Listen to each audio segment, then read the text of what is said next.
Good morning, everyone. How are you? I hope you all are fit and fine. So, kids, today we are going to learn about animals in the park and the farm animals. First, let's learn about animals in the park. Tell me which animal is this?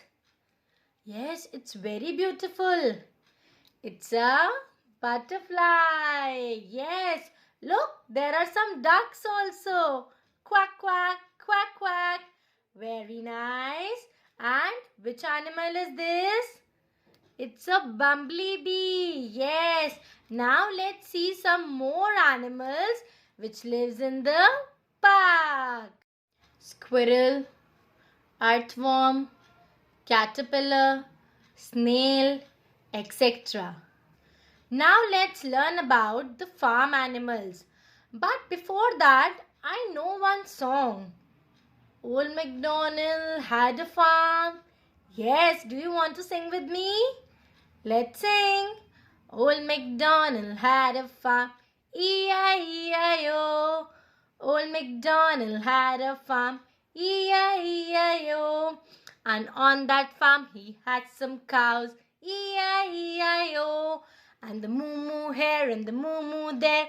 Here moo, there moo, everywhere moo moo. Old MacDonald had a farm. E-I-E-I-O. Yes, now let's see some farm animals. Okay.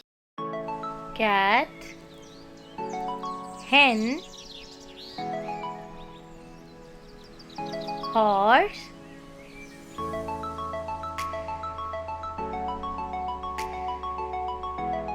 pig, oink oink, dog, sheep, cow. Okay, so that's all for today. Bye bye. Take care. Keep smiling.